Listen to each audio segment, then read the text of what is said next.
Welcome back, guys. So we just continue our last session of variants of PCR.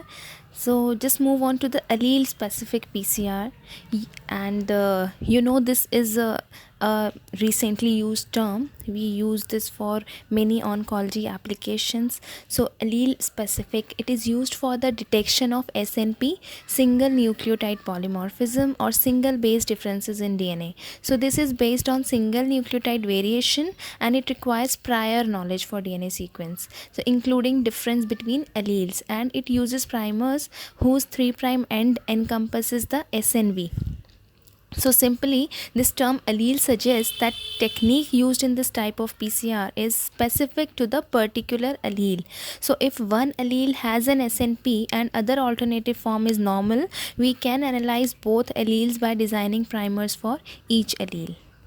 Now come to LU PCR. It is a rapid to perform DNA fingerprinting technique based on simultaneous analysis of many genomic loci, so flanked by LU repetitive elements. So these LU repetitive elements are highly repetitive DNA sequences that can be classified as signs, means short interspersed elements. So these LU elements allows the detection of genetic polymorphism and mutations in human and primate genomes. As in picture you can see, there is a poly A tail which is reverse transcribed with the help of oligo DTs, and LU specific primers are used on either of the side to look for LU transcript.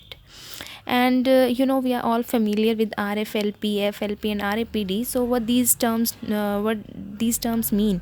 So RFLP is restriction fragment length polymorphism. Here we are analyzing differences in DNA fragments when digested with restriction enzymes. So there are so many restriction enzymes being used, like EcoR1, EcoRV, ACC1, etc. So these restriction enzyme behaves like a scissor, which basically cuts the genomic DNA into various size of fragments, and these fragments can be analyzed on agarose gel electrophoresis. And then we have AFLP. This is also a kind of DNA fingerprinting technique developed by Keegene in 1990. It also uses restriction enzymes to digest genomic DNA, but here is an additional step that is followed by ligation of adapters to the sticky ends of restriction fragments. So these restriction fragments are then amplified by using primers complementary to the adapter sequence, the restriction site sequence. So amplified fragments are then separated and visualized either on agarose gel electrophoresis or capillary sequencing. Then RAPD, as the name itself says, it's a random amplified polymorphic DNA. It is random amplification of fragments of DNA. So this requires short synthetic random primers. Amplified products are usually between 0.5 to 5 kilobase pair in size, and these are also separated by gel, and polymorphism is analyzed. It is a quick and easy to use and and it's easy as the random primers are easily available. But there are drawbacks of RAPD, as it requires high molecular weight DNA, and precautions are to be taken due to contamination of DNA because of short random primers, and these are not locus specific band profiles, so this can't be interpreted in terms of loci and allele, and similar sized fragments may not be homologous.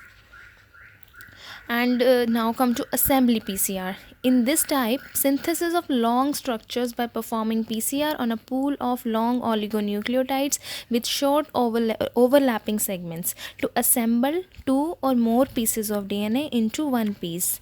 It involves an initial PCR with primers that have an overlap, and second PCR using the products as the template and generating the final full length products. So this technique may be substitute for ligation based assembly. Now come to reverse transcriptase PCR. It's simple. As the name, reverse transcriptase is an enzyme which has a capability to convert RNA into cDNA. So this is a process. Now there are three different ways to make cDNA from mRNA. As mRNA, we know it's having a poly A tail. So one more type of PCR, anchored PCR, is included in which one site of the sequence is known and other one is unknown. As in case of mRNA, we know it has a poly A tail, so we add oligo DTs, means multiple T which binds with the A.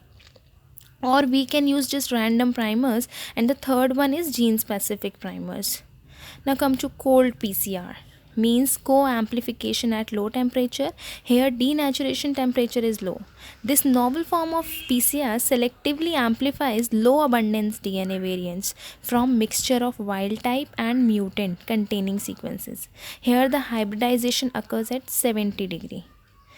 Now NESBA and TMA. These two are identical and these are primarily used for RNA amplification. So these methods can be valuable for monitoring the expression of intronless mammalian genes like human interferon beta gene. So in this, DNA strand is initially synthesized on the RNA target by reverse transcriptase enzyme, and the RNA strand is then degraded by RNase H activity, and subsequent synthesis of complementary strand of DNA produces the functional promoter region from which RNA product strands are transcribed by DNA dependent RNA polymerase, and after all amplification of RNA is then analyzed.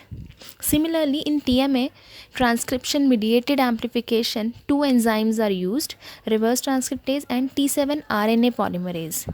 So first DNA copies are produced by reverse transcriptase with a promoter sequence for T7 RNA polymerase from the RNA sequence. Finally, multiple copies of RNA is generated by T7 RNA polymerase. Now come to SDA, HDA and near. SDA is strand displacement amplification. It relies on strand displacing DNA polymerase, typically BST DNA polymerase.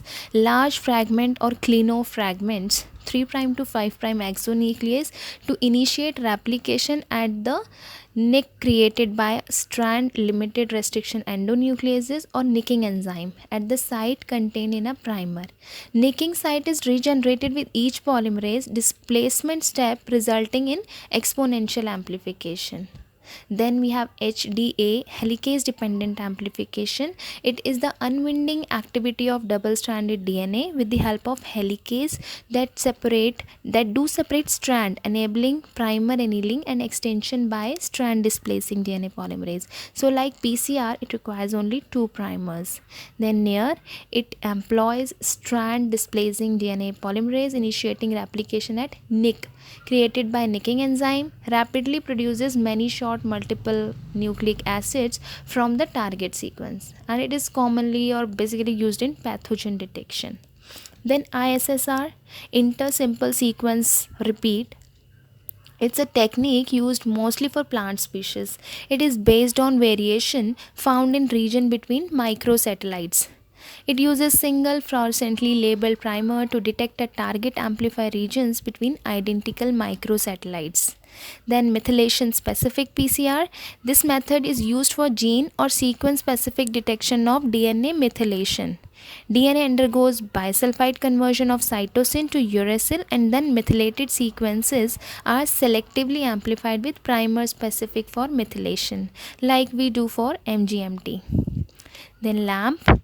LAMP stands for loop mediated isothermal amplification. This is really a very complex, but we can have a separate session for this. So it's a kind of isothermal PCR as it proceeds at a constant temperature at 64 degrees centigrade using strand displacement reaction. So there are various set of primers like forward inner primer, backward inner primer, and so many things are included in it. So we can have a separate session on this. So